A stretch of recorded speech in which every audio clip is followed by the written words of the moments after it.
You're listening to the Proposify Biz Chat with Kyle Racky, a podcast for entrepreneurs looking to scale. This episode is brought to you by Proposify, software that streamlines your proposal process, impresses clients, and helps you close more deals. Head to proposify.com to start your free trial today. Hey everyone, I'm Kyle Racky, and this is the Proposify Biz Chat. Today, I have a guest who's returning. He was actually on this show when it was called Agencies Drinking Beer at a company called Industrial Strength Marketing. We had Kevin Brown on the show then. Lots changed in his life. He's currently in Uganda, and she can tell us all about that story. He's actually in the dark because their power is not too good right now, but we are excited to finally have him back on the show. So welcome, Kevin. Hey, thanks, Kyle. And I don't know if I'm your first non-North American chat, but I'm probably the first one to be sitting in the half dark. So I'll embrace it. We've had South America, we've had Europe, places in Europe and Australia, but I think this is the first African interview. I didn't really give people your full bio and background, but you started a company called Mighty Ally just recently, and you won a Next Award for Startup of the Year. You guys have been winning awards and getting some pretty awesome clients on your roster. So I'd love to hear kind of this, just the story about starting Mighty Ally, how you ended up in Uganda, and then what kind of work and what kind of approach you guys are taking with your business. So maybe just starting off with, why are you in the dark in Uganda right now? Yeah, that's a great question. So my wife and I moved to Uganda in 2016, what we thought would just be an 8 to 12 week adoption journey. And then just a lot of things that really kind of came at us unexpected, really caused us to stay longer than what we thought. And I was working remotely for the firm you mentioned, where we did our last podcast. And what's funny is our story begins much like this one, where I would be doing conference calls. We were living in the slums of the capital city, and it was a pretty tough environment. And I would be on a video call like this with my colleagues back in the States. And we're using these big budgets and complex technologies and bright minds to solve problems for brands. And literally right outside my window, there are people with their basic human needs going unmet. And, for a mile around, the only light would be from my laptop, just like it is right now. And so I started thinking, I have more light from this laptop than a lot of people around me have for their day-to-day lives when the power goes out. And it just was a level of disparity that we weren't quite comfortable with. And so between myself and my wife, the other co-founder, and then Kathleen back in the States, we started talking about it and, what can we do about this? And, a lot of people kind of have that life-changing moment and they'll start a nonprofit, or they'll maybe open an orphanage. And for us, we realized, we've spent our whole careers at agencies, running marketing firms, running businesses, and that's what we know best. Unfortunately, a lot of the folks in the social sector, they don't know that side, right? They're really good with their programs, their missions. They've got great products and services, but they're not necessarily always business people, and they don't often really know how to kind of amplify their brand and tell their story. And so we realized that that was going to be our new path in life, is to start an agency that really helps nonprofits and social enterprises. Yeah, no, that's and it's amazing that you're kind of combining, your passion for helping people and also using your knowledge and skills of what you do best with marketing. And what kind of challenges? Because I'm sure there's a lot of challenges, maybe even outside just having unreliable power and internet. That come with trying to build a new agency out of a place like Uganda. What are some of those challenges?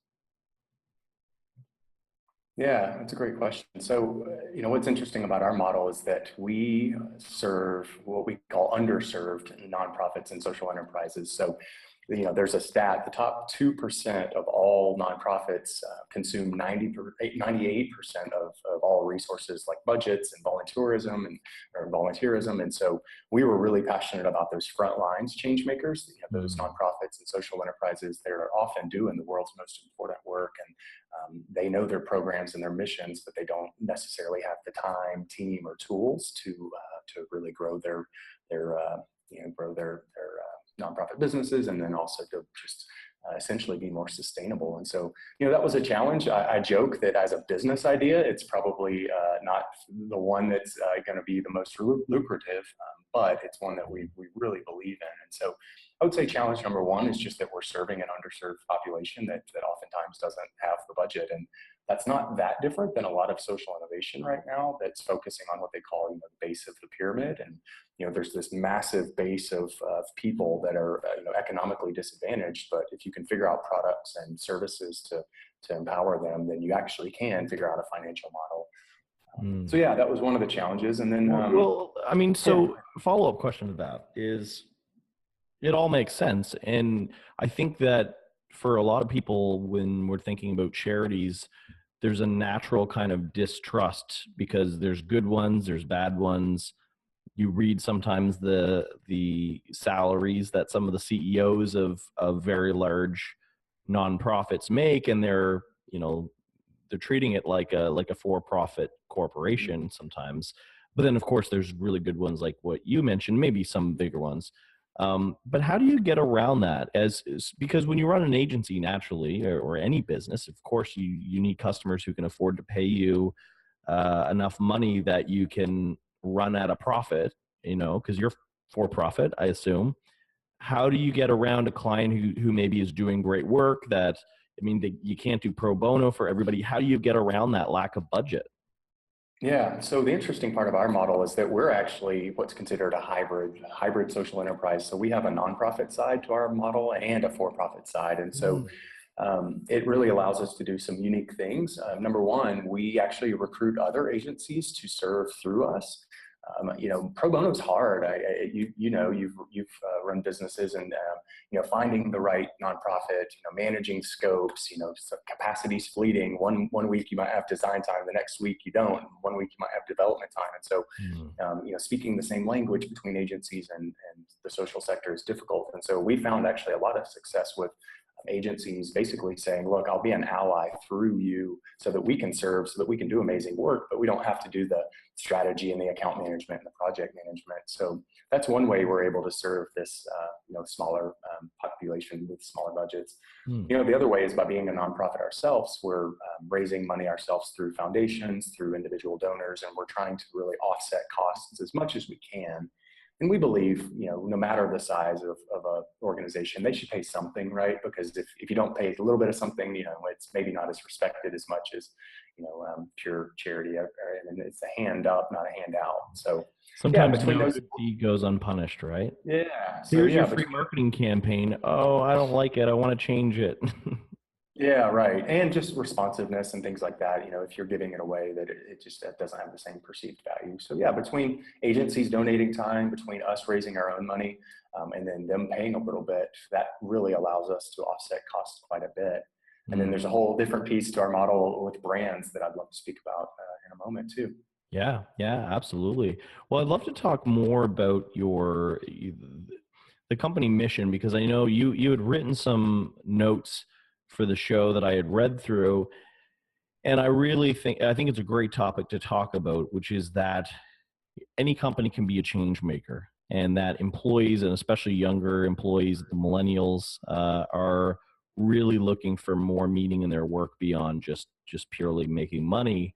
I think deep down, everybody wants to be a change maker and wants to help. I think people like myself might be stuck in knowing, how do I help? What can I do? Yep. Where can I really be the most value? Can you talk about that a little bit? Yeah. So, you were right when you said a minute ago that we're really combining our passion for doing good in the world and what we know best, which is really agencies and brands. I mean, that's what we've done our whole careers. And so, the agency allies are able to serve through us to help fulfill that need to do good in the world. And then we're just big believers that brands have a major role to play in solving some of the world's most complex social problems. Consumers are demanding it. Consumers are now saying that, look, government's not stepping up in many ways, so it's up to brands. And employees are craving it. And then in January, there was a really watershed moment from the world's largest investor. It's called BlackRock.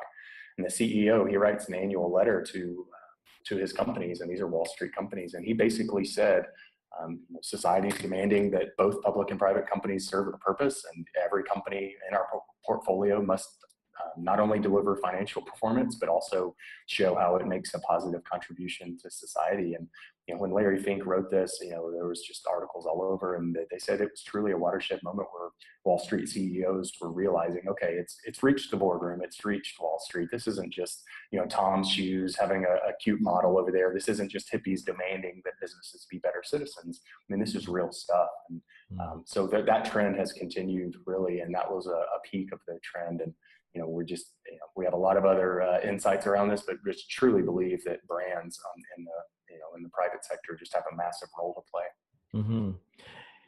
And there has been progress, hasn't there? I mean, we still have new challenges, we have old challenges, but looking at it from a positive standpoint, it seems like some of the problems that we've heard about, that stemmed from 20 years ago around, general, diseases that have been cured, to hunger, to, there has been some improvement. What do you think that it's just slow progress? It's slower than we want it to be, but there is some good things happening. Do you see there being really new threats that we haven't considered? What are your kind of thoughts there? Yeah, I mean, I think in the social sector, there's been quite a bit of progress, right? I mean, if you look at a lot of just dimensions of human, not only just happiness, but, like you said, I mean, between illnesses and, the number of folks with water challenges and, the number of folks lacking electricity. And, it's definitely in most cases getting better. There are just so many amazing nonprofits, NGOs, and social enterprises that are kind of moving beyond a typical charitable model, and they're just doing some amazing work. On the brand side, there's been progress too. We have some interesting insights, such as 10 years ago, they say that 64% of brands had a CSR report, corporate social responsibility. Now it's 92%. So in 10 years, you have a 30% gain in how many brands are talking about CSR. Forbes had an article where they flat out said this is the fourth phase of the corporation. They talked about how back in the early 1900s, there was kind of this concept of a corporation. That was phase one. Phase two was when Peter Drucker kind of codified the idea of management. Phase three was in the 80s when the Japanese manufacturers introduced the concept of team and quality. And then now we really think, and Forbes flat out said, this is the fourth phase of the corporation, where it's the idea of integrating profit and purpose. So yeah, we're encouraged by the momentum, but we're also impatient, and we hate to see any of the world's social problems remain unsolved. And so I think this is a tipping point for sure. What advice would you give to somebody because not necessarily every agency is going to focus on the nonprofit sector, SaaS companies like mine, or startups, or restaurants, or there's so many different types of businesses out there, to say, I guess, that they can all be change makers. Do you think that there should be a focus on one thing in particular? Should it be working with nonprofits? Should it be donating money? Should it be volunteering? How can any company sort of be a what was the word you used? Display corporate responsibility? Yeah, and purpose. Yeah, that's a great question. For us, we know consumer brands typically have an easy play, right? Whether it's Tom's doing a buy one, give one model, or if you're a food manufacturer, a partnership with a hunger organization. Those are often easy. A lot of B2B brands can often be real natural fits for integrating purpose and really having a cause you get behind. But to your point, some brands or some businesses might think, okay, what do I do? And our belief is money is great, right? There's this concept of 4 P's. There's philanthropy, which is just giving money away. There's using your people, your second P, so using your people to get truly involved. Your third P is product, so whether you have some sort of product or service you can use on behalf of nonprofits. And then fourth is your platform. So almost every brand has some sort of email list or social media audience. And so if you think about it, there's money, and that's great. Getting your people involved, that's even better. using your product or services for the social sector is a third step, and then using your platform as well. You've got an audience that a lot of these change makers would love to have. And so kind of thinking about it in those 4 Ps, I think really gives people more to work on than just this idea of, okay, there's charity, let me give some money. Or what we also see is sometimes people, our companies just maybe do the people side, right? They'll find a nonprofit like a food bank, and they'll go volunteer once a year. And, all that stuff is great, but it's generally just not enough. And so thinking about it in the 4 Ps would really help any business figure out, hopefully, a more purposeful way to get involved. And do you see there being a need in kind of diversifying and helping out on a local level? Because a lot of people want to help people in their own backyard, like you mentioned, food banks. Yeah. Then, of course, there's global issues like global warming and climate change. Yeah. Do you think people should be focused kind of on one thing, or should they sort of spread it out a little bit? Yeah, that's a great question. We get it all the time. So I'm here in Africa. My business partner and co-founder is in the States. We have agency allies in the States. We have agency allies in most of the locations where we work, which so far has been about a third in Africa, about a third in South America, and then also in our own backyard, right? We're passionate about that too.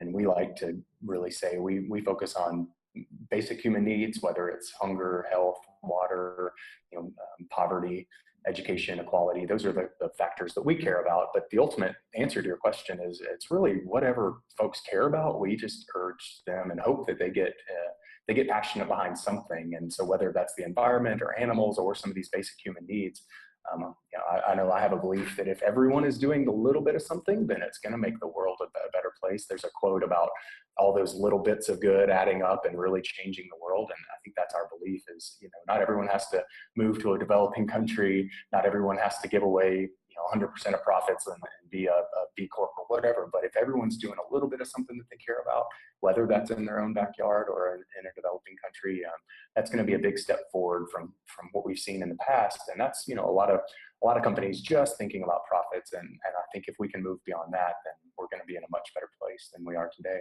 Mm-hmm.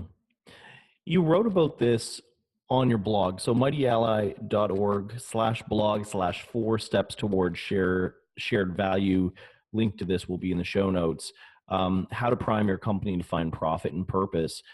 You kind of went through these 4 steps in the blog. I'd love to hear if you can kind of elaborate on them a little bit. So, the first one was about evangelizing the profit in purpose. Can you talk about that a little bit? Yeah, for sure. And by the way, I'm stealing this blog from my co-founder Kathleen, but she gave me permission because it fit perfectly into this topic.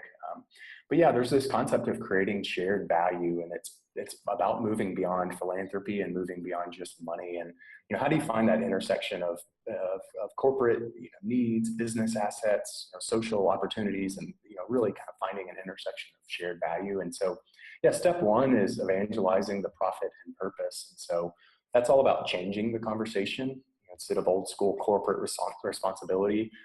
Reframe it in a conversation that demands some level of value generation, right? Because you're oftentimes giving away a lot of money. I mean, we see Fortune 1000 companies that, let's say after Hurricane Harvey, they'll cut a check for $500,000, but they're really not doing anything beyond that. And we believe that it's okay to do good and do well at the same time. There's nothing wrong with giving money and then also expecting a little bit of something in return. And I know that might, sound like heresy to certain folks, but that's the concept of shared value at the core. And so by changing the conversation and really just demanding some level of value generation, you start to see that social purpose can really move towards the center of the business. And so, yeah, that's step 1 is just change the conversation. Let's stop thinking of it as philanthropy and stop thinking of it as top-down aid, and more thinking about, okay, how can we do good in the world and also have our business benefit?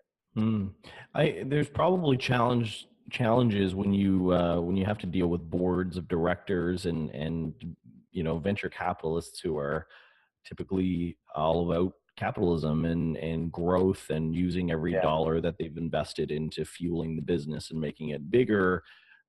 Any kind of thoughts there on let's say you're a founder in a company and you want to bring this to your board of directors and say, hey, let's take a portion of these profits or a portion of our people's time and sort of do good in the world. How's that going to go? Yeah, well, I mean, I think 10 or 20 years ago, it definitely probably felt, again, a little bit more, maybe off-putting to some pure capitalists. But now, I mean, there have been a number of studies that have shown, look, doing good in the world and having a clear social purpose, employees are more engaged and they'll stay longer. Consumers will support your product more. And now, again, as of the last few months and a couple of years, investors are even requiring it. And so I don't think it's an either or decision as it used to be in the past. I mean, we really feel like it's part of doing good in the world, and especially for brands that are struggling with positioning, right? If you're in a crowded market and you've got a commodity product or service, and it's really hard to stand out from the crowd, using a really clear and strong social purpose is also just great marketing. And so, again, it's changing the conversation and really thinking of it in terms of this will benefit the business, and it might be a different way of benefiting the business than in the past, but that's our belief, and a lot of studies are backing it up, that you can basically go in and prove an ROI to a board or a venture capitalist these days. Right. And so the second thing is about tearing down walls internally, silos. Yeah. What does that entail?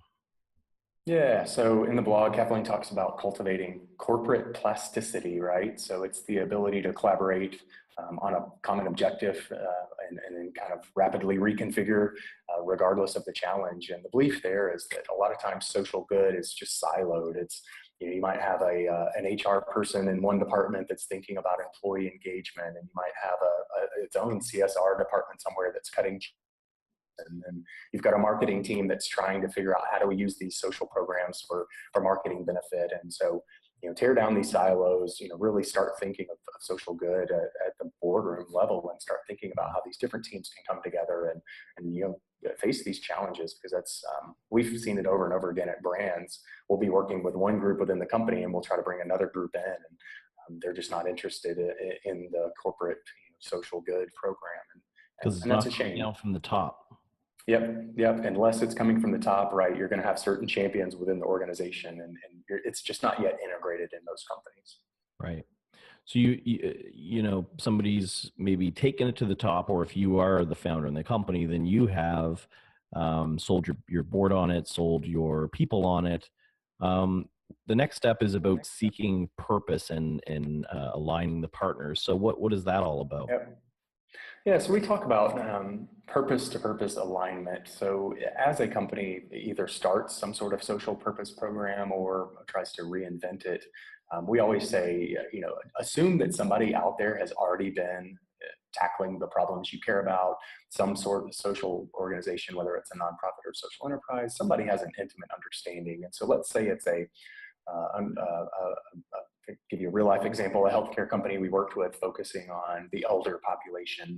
They have a for-profit company and for-profit services aimed at the elder population, and they do a good job of finding social enterprises and nonprofits that also are working in that space. And so, really seeking them out, seeking out the communities and aiming to collaborate. That's the idea, because the social sector can't do it alone. Brands can't do it alone. We've all got to work together. And so, especially with early stage social organizations, it really gives brands the opportunity to leverage their purpose in a deeper way. If you go to United Way and you're a Fortune 1000 brand, you might be able to form some interesting partnership where you give a little money and you might get a little bit back. But by going to some of these early stage nonprofits and social enterprises, they desperately need the money, and they need the expertise, those 4 Ps. They need the philanthropy, the people, the product, and the platform. So you can get so much more out of finding partnerships with either smaller or early stage nonprofits and social enterprises. And that's the idea behind step 3. Once you establish a social purpose, once you figure out, hey, this is what we're passionate about, whether it's elders or youth or hunger or water, seek out partners, because there's somebody on the front lines that can really lead you and partner with you along the way. And maybe that even actually takes some of the pressure off, I think, the company, because the company may not know how to help people with their water needs, or youth with education needs. They might not know how to do that, but they can help with, the 4 Ps that you talked about, and the nonprofit knows how to help the people. They just don't have the resources. So it makes a lot of sense that sort of partnership will actually enable the company to do something, as opposed to just throwing their hands in the air and saying, like, what do we do? Right.